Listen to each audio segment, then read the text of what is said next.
I'll pick up right where Diana left off, because what makes the autobiography a really special book?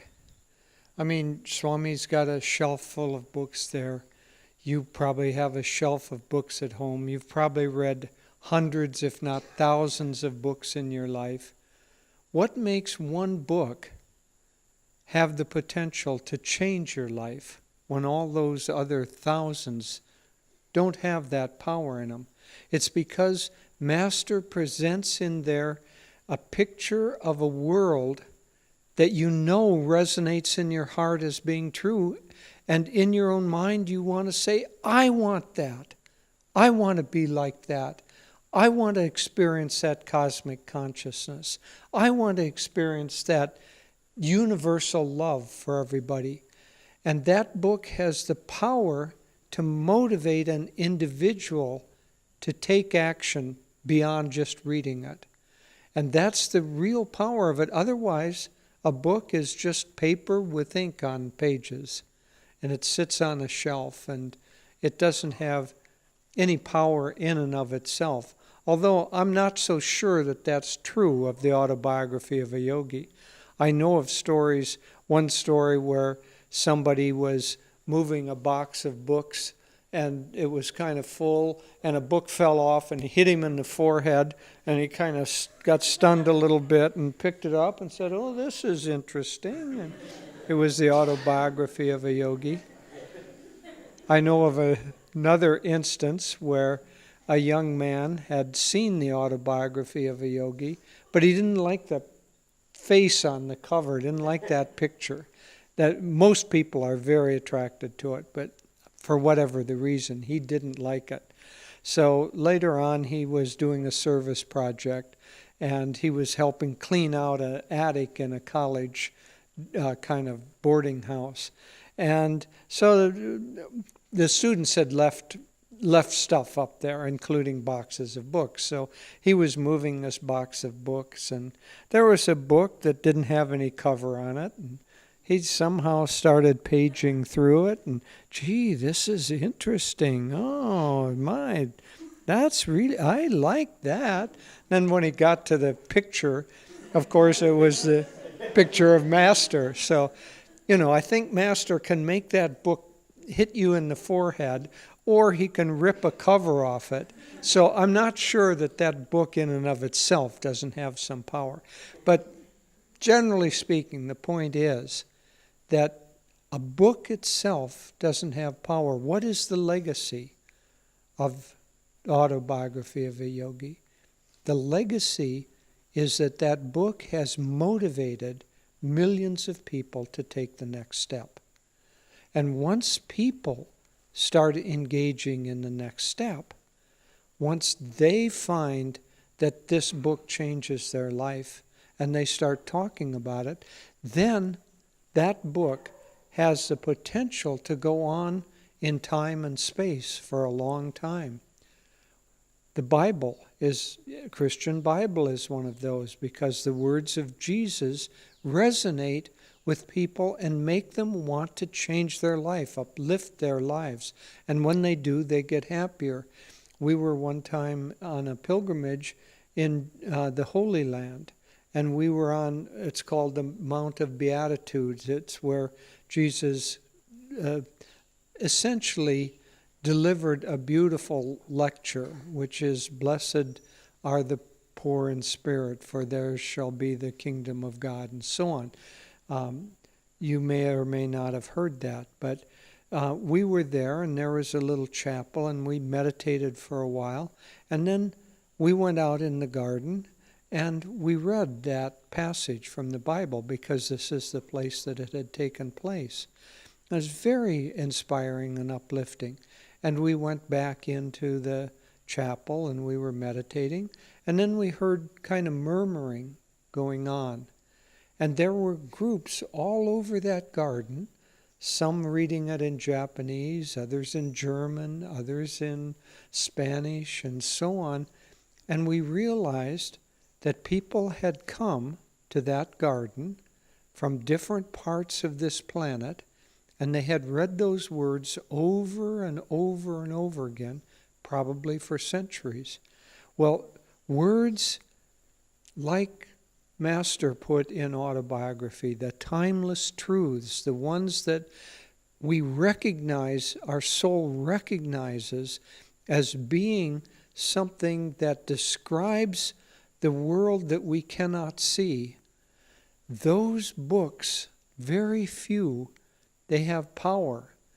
But the real power of the Bible is not the Bible itself, it's the changed lives and the passing down of that change from one person to the next to the next. So the real legacy of Autobiography of a Yogi is that that book becomes living in you, and it becomes living in me, and we begin to share that vibration with others. And so the real legacy of Autobiography of a Yogi is the change, the potency that it has to change consciousness of individuals.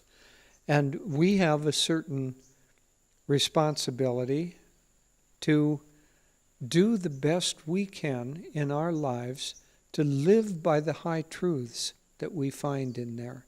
Because then our life begins to become shaped by the words of Master, by the consciousness of Master, by that book. And if our life becomes shaped by that book, then our lives have the power of his consciousness flowing through us.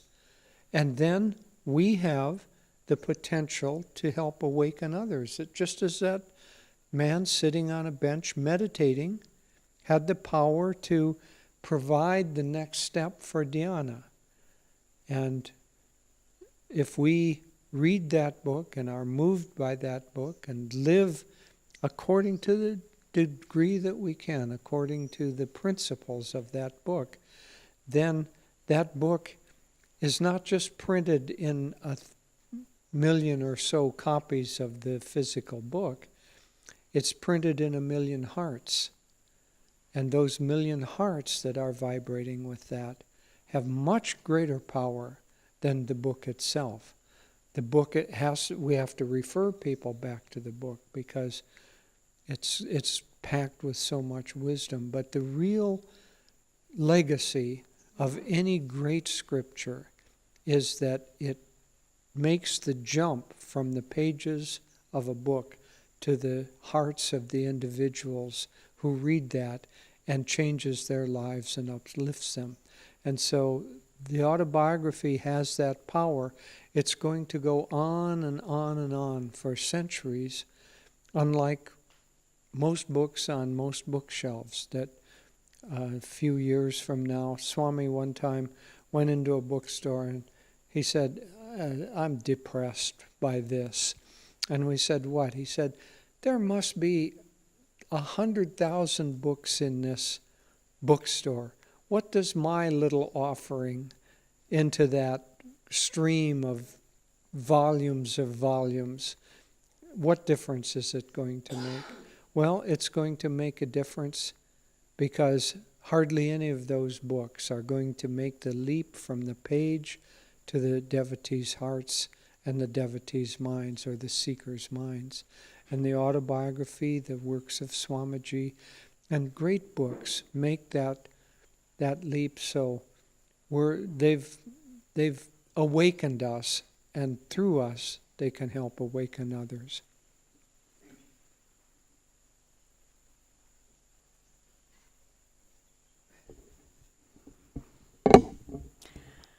We heard a story a few years ago of from a man who was a disciple of Master, became a monk for more than 20 years as a disciple of Master. And we were asking him, how did he find out about these teachings? And he grew up in Southern California, near Encinitas actually, where Master has his, as he called it, his seaside hermitage. And he was going to college, and he had a job as a waiter to earn money to work his way through college. And so it was a busy evening in the restaurant, and he was serving the meals to all the different patrons. And then he just was walking by a table. He was carrying a tray to bring it to another table, and he heard two people were talking. And he heard one of them say, Paramahansa Yogananda, and he just stopped. He said, I didn't know if it was a food, I didn't know what it was, if it was a movie that was coming out, but I heard those words, Paramahansa Yogananda, and I just stopped in my place. I put the tray down, I turned around and said, what does that mean? What is Paramahansa Yogananda? And they said, come sit. And they began telling him, and he said that was the moment that his life changed, just hearing Master's name, not knowing what it was. And so if that name alone could have that impact, a book filled with the Master's words, his vibrations. But there's two things that I will share with you that I think are the most powerful in the book. First, let's begin with the very first sentence. The characteristic features of the Indian culture have long been the search for eternal verities and the concomitant disciple-guru relationship. So when you read, so the first point I want to touch on is the guru-disciple relationship, because that theme is throughout the book. And Master makes it very clear that it is through the agency, and only through the agency, of a guru and the giving to the sincere disciple that God can be found.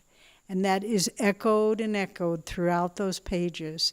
And when you, for me, if I only, well, I won't say that because but years in my Master's hermitage, you feel the bliss. You feel the soul, the safe harbor of the soul finding his security at his guru's feet. In this case, Master and Sri Yukteswar. But it's true for all of us. I know for myself, where would I be without having found Master? My life would have been dust through my hands, sand through my hands. I would have had a career, I would have done this and that, but I know it would have, who I am would never have been actualized if I had not found my guru. And so the guru-disciple relationship, to awaken that in people, whether Master is your guru or not. You know, people, we mentioned this the other night, people would sometimes come to Swamiji and say, well, I want to find my guru, but I'm not sure if Yoganandaji is my guru.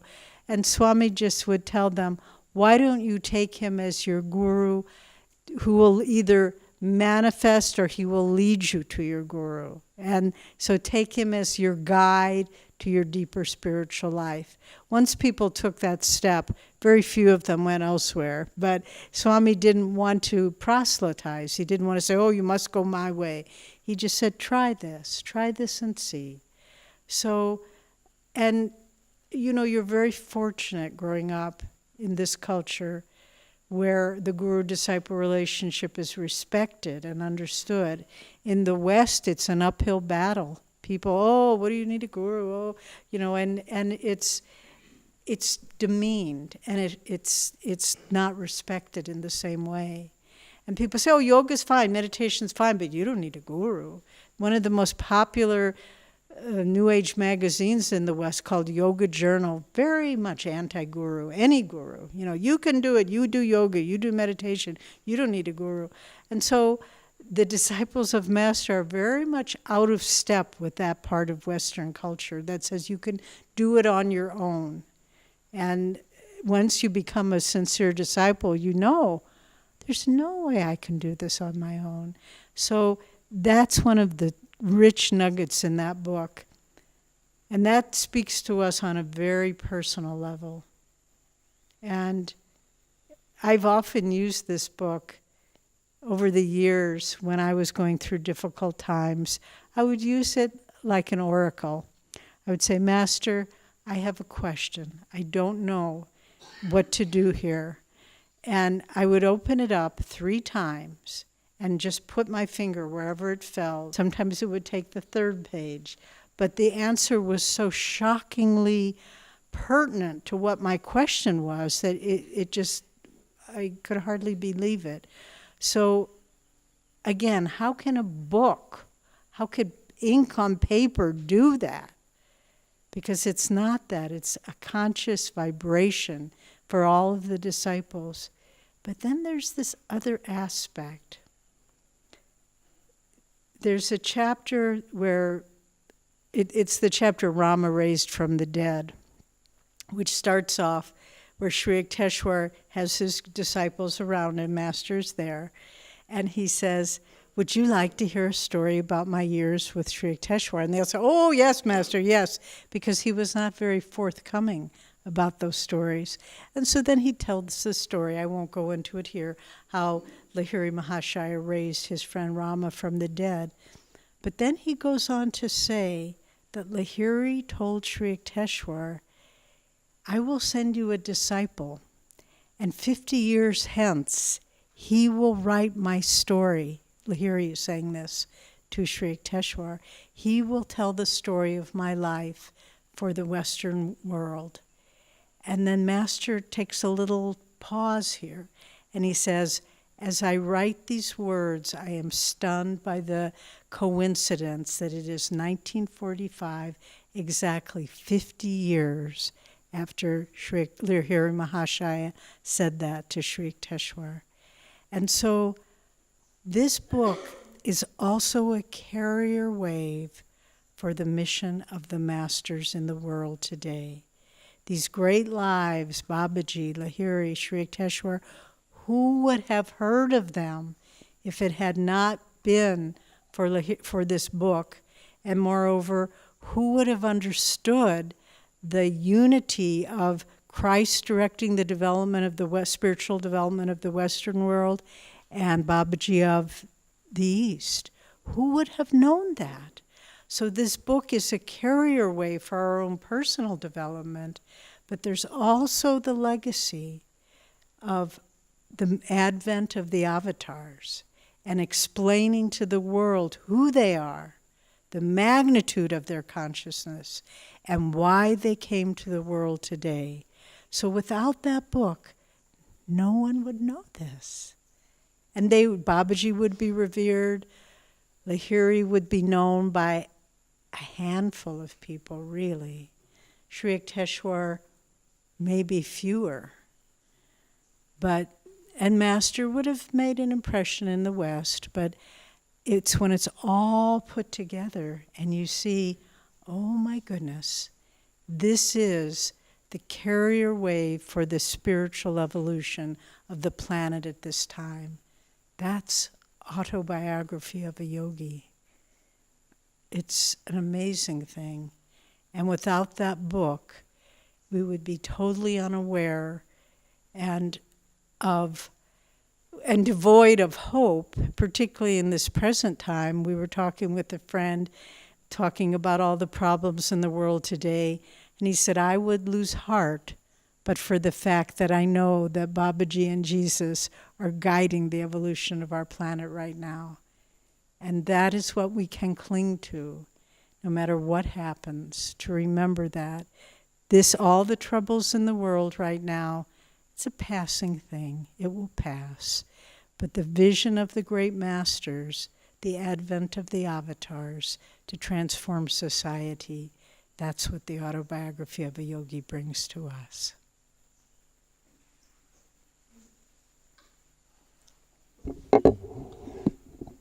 We would like to now invite questions. If somebody has some questions, we can continue on the themes of this morning. And of course, I don't think the questions need to be particular to this topic this afternoon, but if you have some, that's a good way for us to start. So is there any questions? Anybody want to raise their hand and be the brave spirit to start the discussion off? Is anybody out there? Jamal, you must have a question. He had such a smile on his face that my eyes went to go to somebody. So, How do we get the most out of autobiography? how do we get the most? Out of reading Autobiography of Yogi. That's a good one. I'm going to ask our panel to answer that question. How do we get the most out of reading the Autobiography of a Yogi? Okay, I'll start. I think I think there are probably as many stories of reading the autobiography as there are people here now today. And probably each of you, when you read that book, it touched you like we've described for ourselves. You just wanted to devour it, and you went right through it. And I think probably those of us who did do it that way, finishing it off in a couple of days of reading, we went right through, and certain things stood out for us. Our particular karma, maybe that's what it was, whatever it would have been. But for somebody else, it might have been something totally different in terms of the particulars. The vibration is what touched us. And so over the years, just like I bet most of you, have gone back and have reread it again and again and again. And it's amazing to me how many times, every time actually, I go back and read that book, I say, I don't remember this. And I said, yeah, I can't remember the details of it, and I do it again. And in reading it, I get new inspiration again. And I think how to get the most out of it, I don't know if I can't answer that definitively with one answer, but I know for me, I pick it up, I use it as a resource guide, because I want to give a talk on something, I go back and I use it in that way, and then you might say study it like a textbook. But on the other hand, I pick it up, like Devi mentioned, sometimes I just open it and start reading right there. And once you open it in and you start going, you just keep right on going then. I think you find what works for you to bring inspiration into your life. I think I read it, and then I meditate upon it, I think about it. And you read a story once, and you get a certain message off of that story. But then you read that story again, and there's another message in there. And you think you know that story, but yet you go deeper and deeper into it, and you start to get insights into deeper levels of it. And the lessons that come for it is particularly for those of you who have to, from time to time, give a discourse. You find that there are infinite number of ways that you can go in and study that. I think attunement is what it does for me. The autobiography of a yogi, I pick it up and I read it, and it brings me in tune. It reminds me of that first reading that I had, and that enthusiasm and that openness of heart that propelled me to take up this path. And so it brings that attunement back to me, and it's sacred in that way. And so now I'm going to ask the panel to share. Just about bumped you off. One is studying in a group is nice. I know there are different study groups that happen around Autobiography of a Yogi. And the other is, I really enjoy listening to Swamiji read Autobiography of a Yogi on the audio, the audio CD that we have. And he just brings so much heart and devotion. And the story when he talks about Master's meeting with Swami Sri Teswarji, he's nearly in tears. So listening to Swamiji read it is also a wonderful way to study it. Comments? How to get the most out of it? I'll add one more quick one. Getting the most out of it also implies how open you are when you read it. And so I think some of the times that I've gotten the most is when I've done a seclusion and I've been meditating deep and I've been withdrawn from activity and society so that my mind isn't restless and my heart isn't agitated. And then reading it, it's almost like there's a whole different teaching that comes across in the vibration more than the words. And it's almost like then it becomes hard to read because just a page or two and it fills you up. So try also to get yourself open before reading it. But we can't do that all the time. So read it every night, look at it every day, read it before you have to give a talk, do study groups with it. It'll keep talking and talking and talking to you. Don't try to I don't think we have to all answer every question. Okay, I'll take the next question then. Okay, I'll take the first question then. Everything everyone said is true. You get, depending on your calmness and receptivity, you'll have a different experience. If you're looking at it as a source book, as a teacher, you'll have a different experience. If you have it by your bedside, and after you meditate in the evening, before you go to sleep, if you just read a page or two, that's all, and go to sleep with that in your mind, that's a very nice thing. So it's not so much studying it or, and you don't make a lot of progress through the book that way, and you can open it random or you can, just be sequential. But the more you can also, Swami said one of the ways to get attunement with the Guru is to look in his eyes. So just holding the book and looking at that beautiful face, if you never read a word, that could be your path to God. So look in the Guru's eyes and try to say, as though it was a mirror, that's who I am.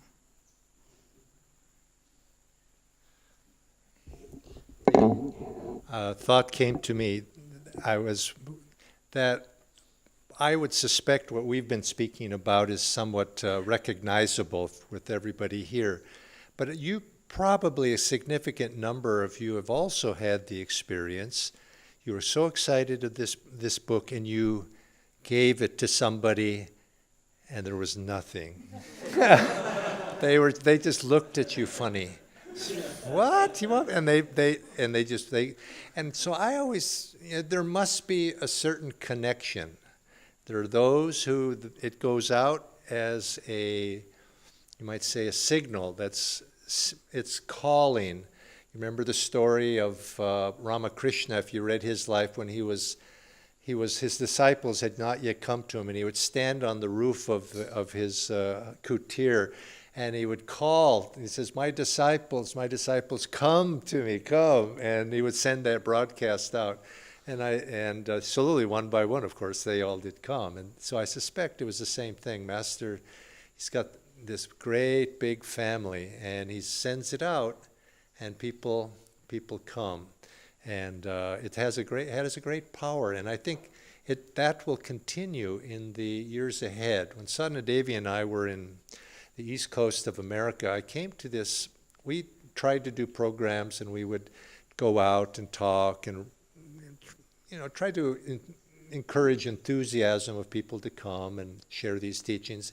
And it was an uphill battle most of the time that we were there. But then I looked back after a few years of the people who had joined our Sangha there.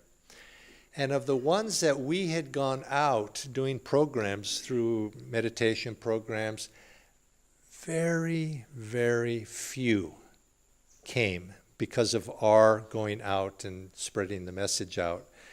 Most of the people came because they said, oh, I read this book, and that's what brought them. And then we were there to receive them. In other words, the book had gone out to call people, but then they wondered, what do I do now? Now what do I do?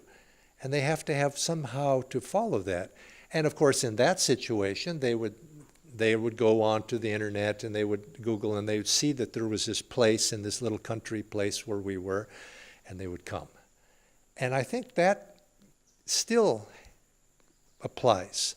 People come to Ananda because they had read this book. But unless there's somebody there to follow up and to be able to share and give them a way to be able to go on, you might say the timing, they lose that inspiration. So many times we've heard this story, and then here is people, oh yeah, I read that book 10 years ago, but I didn't know what to do about it. And then I say, well, come on in, come on in. And I think this is our role, and I think each of our roles here. We have read that book, we've been touched, we're here, and other people, it's not that you have to go out there and do anything, but when somebody inquires, you share with them. And I think that in that way we become the channels of being able to share this message, just to share. That's what Swami always used to say. We don't have to teach anybody. But if we share, then we become instruments for Master, and we become instruments for the autobiography and the message, because where joy is, joy naturally wants to be shared with other people, and we just do the natural thing and share.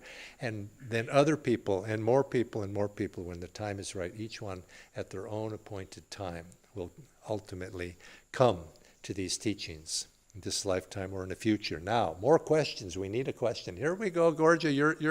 You're doing the needful here. So, yeah, you better speak into that for the record.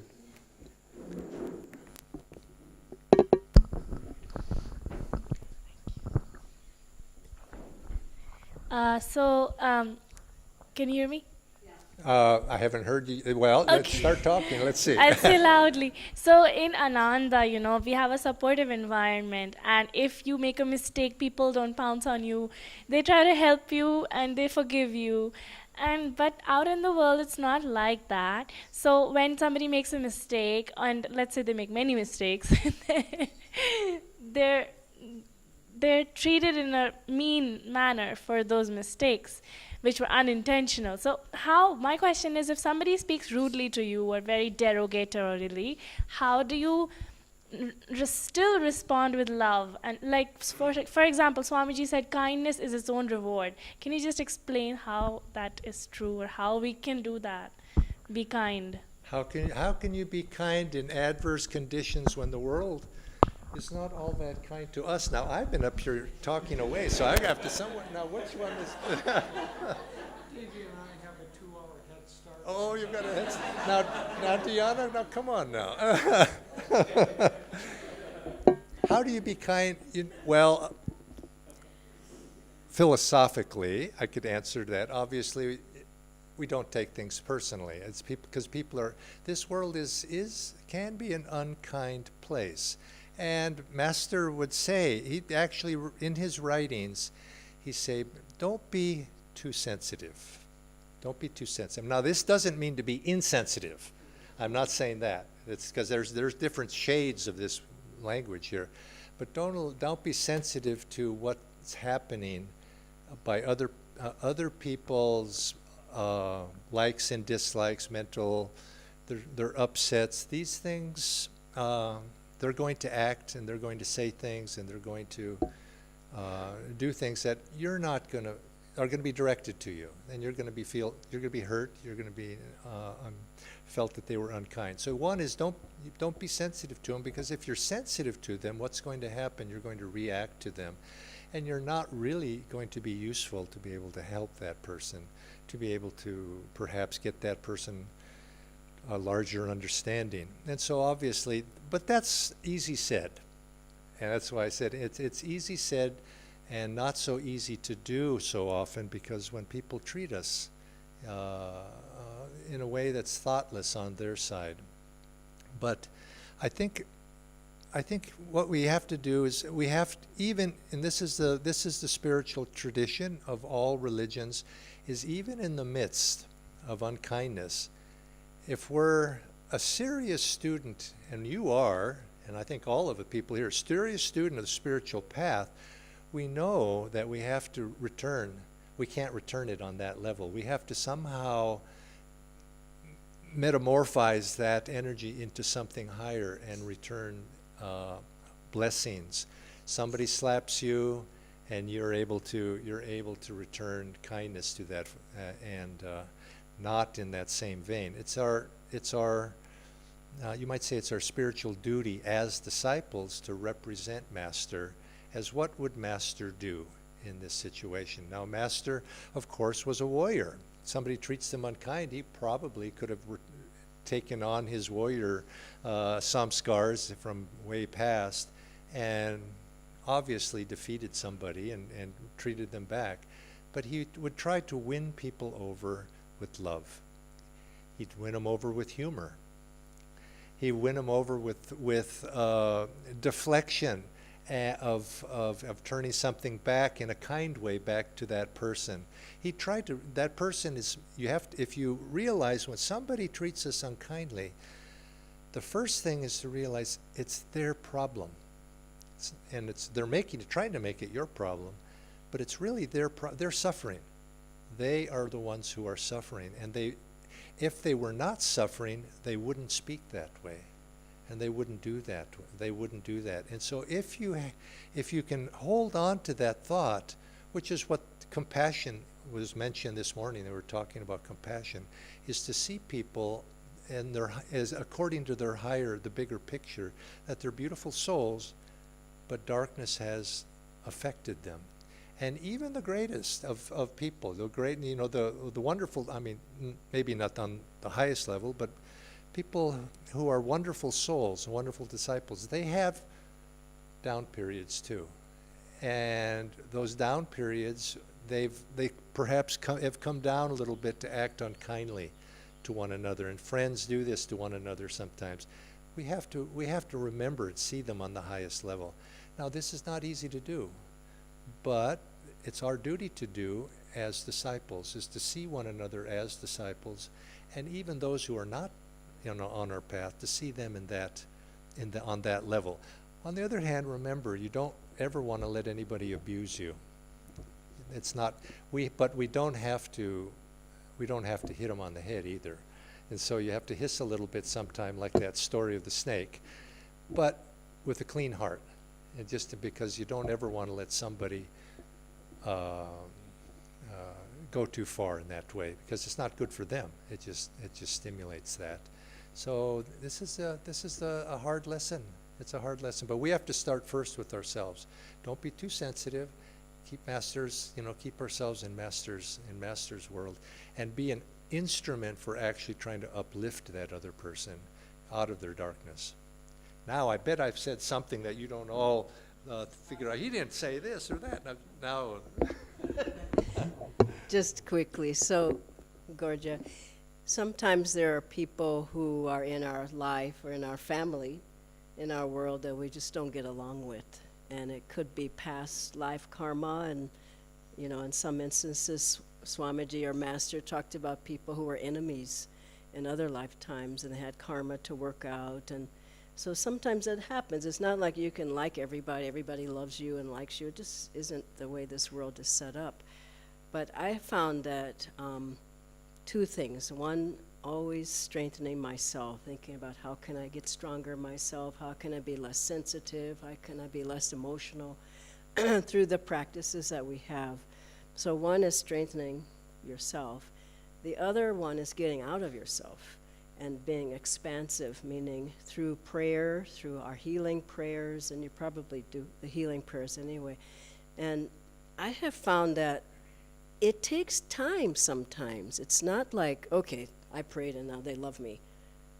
It could be years that karma is finally worked out. And if it could be, I'm saying a more extreme case, but don't give up hope. Offer to Master, if it's your parents or a brother or sister or somebody at work, and I would just keep praying for them, praying for me that I could not react. And then I always found that Master found just the right moment. I mean, not in every case, but that something just happened, and I had to either face them or somehow it melted away or something happened. So what I'm saying is, don't be passive about it. Oh, it'll go away. It typically doesn't really just go away. You can work things out through Kriya as well, as you know, what Swamiji talked about, offering in the Kriya to God. But I think more than anything, strengthen yourself and then give the rest to Divine Mother. We can't solve all the problems of this universe. It's up to her. So.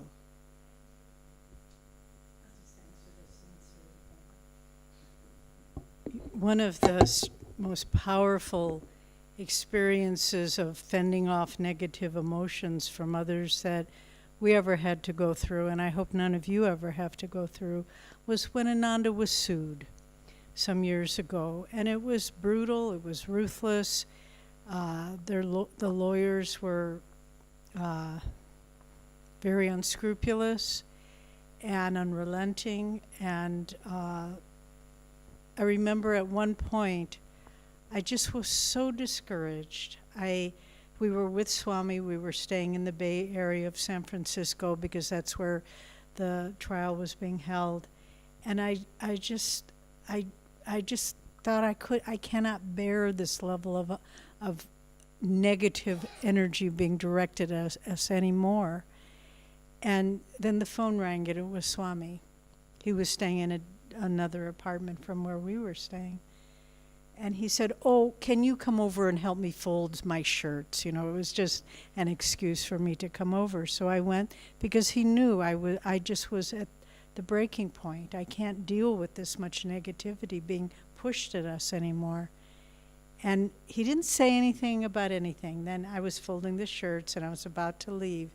And he said, "What is our choice? To become like them?" And that's all he said. And I just realized that whatever people put out, our choice is not to put out that level. Whatever unkindness or negativity, that's our choice. We have control. And when he said that, I just turned everything around for me because I thought, no, I never want to be like them. I never want to become like that. And I will continue, no matter what happens, to try to be as kind and understanding a person I can. Because I think he saw what was happening to me as I was becoming a little bitter inside. How come people act this way? And he didn't want me to go that way. So it's easy to get bitter in the world when you see how people act. But don't let as Jaya was saying, it's their problem. Don't let their negativity make you a negative person. Sir, you had a question. See, even if somebody reads this autobiography of the book, many people, but till the master calls them, they are not understand. It happened with me 25 years ago. I read couple of times. I kept it with me. I gave to many people. Couple of times I got a invite or something from my son. But when I went to Dubai, I got a book about biology. I read that and kept it also. But it so happened that last year I saw Ananda's ad, and here I am. I have autobiography almost every day before going to bed, but unless he calls and he feels you are ready, That's it.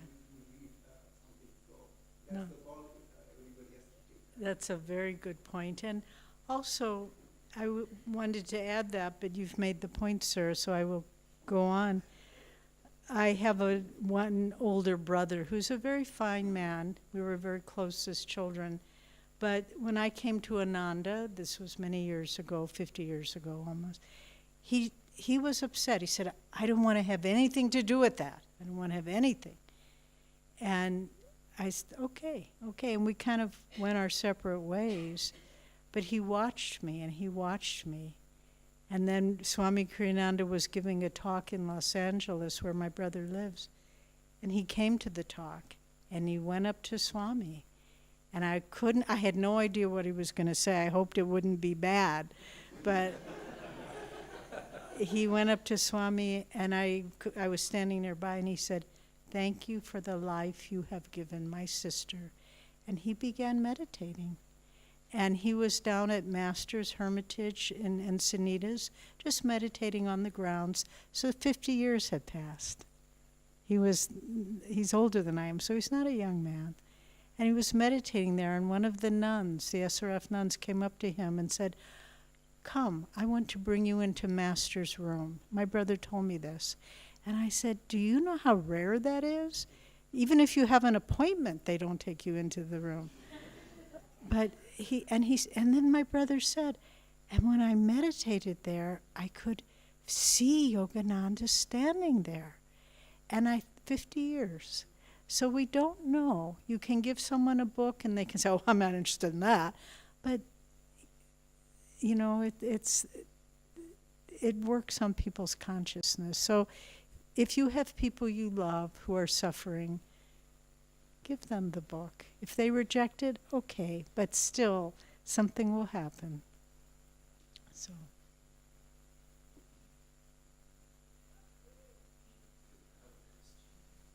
Adityaji. It's more of a discussion I'm hoping will come from you all. In Divine Friendship, Swamiji writes at one point, after going through the lawsuit, that no one person or organization can outline the entire mission of Yogananda. And he said in time we will see much more outreach happening. So I just want to know, you all have been with Swamiji, who one after the other produced so many aspects of Master's mission. Mm-hmm. What can we expect in the future? How can this diversify more? Actually, Swami would say that in one form or another many times. He basically that he would, when he would talk, people would, sometimes that question would come up in the format where people would ask Swamiji, what's Ananda's future? And what do you see in the future for us spreading this work?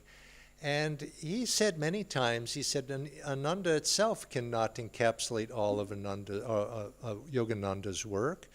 And he said he saw in the future that there would be people who have particular, you might say Swami's work was, he described his work as Master's mission or Master's teachings was in the center and like a wheel. And from that hub, many spokes went out to the wheel on the rim. And Swami said his writing and his nature was to write about many of those spokes and to draw through those spokes of interest, touch many people as he could, to draw them all to the center, which was Master's teachings. But of course, as one person, he could not express every aspect of Master's work, and even Master himself, when he asked Master, hasn't everything been written already about? And he says, oh, Master said, don't say that. Much more needs to be done. And Swami took it up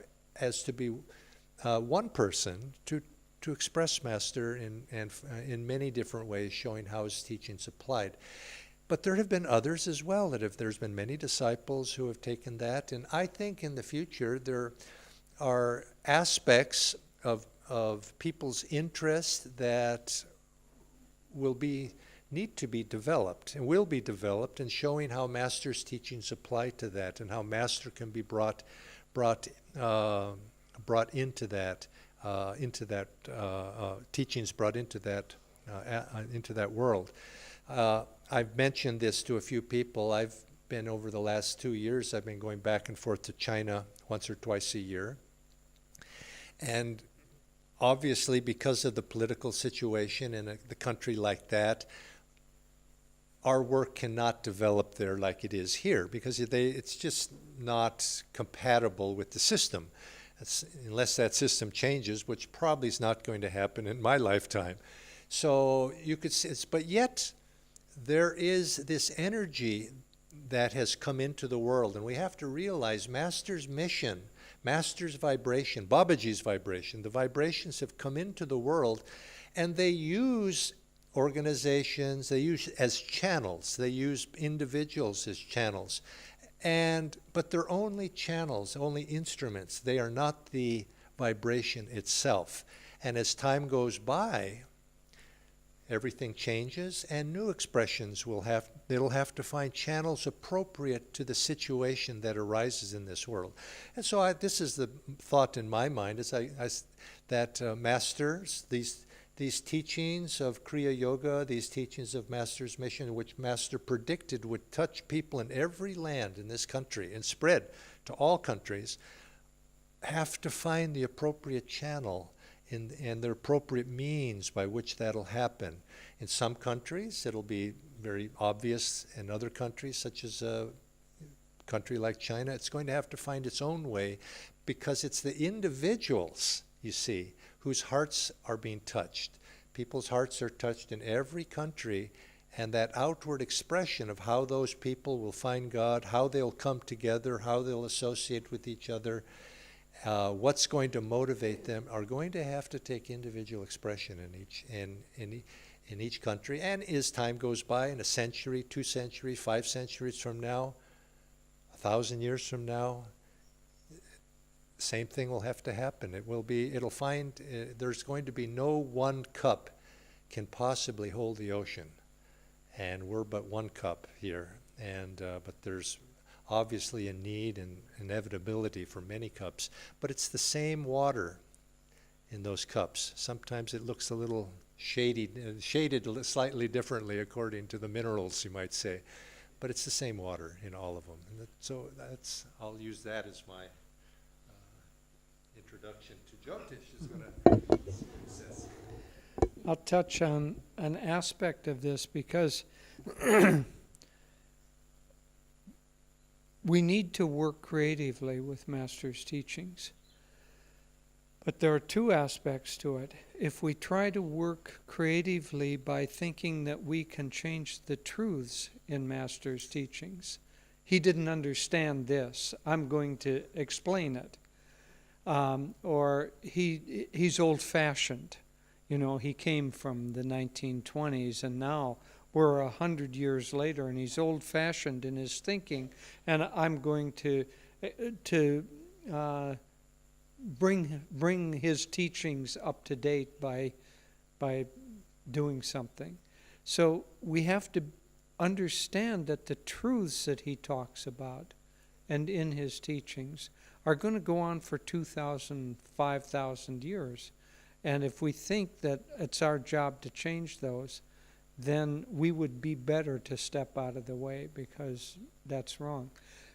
The application of those teachings, trying to stay very fundamentally aligned with those teachings, but then to ask the question, how does the teaching apply to education? How does it apply to medicine? How does it apply to counseling? How does it apply to working in the world? So the application of the teachings is going to need all of our efforts to spread that out. Swamiji said about his books that they were just seeds, and he wanted whole gardens to grow from those seeds.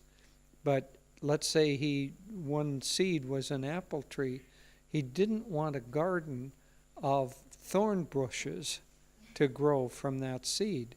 He wanted thousands of different apple trees. So we have to stay orthodox on one hand and very creative on the other.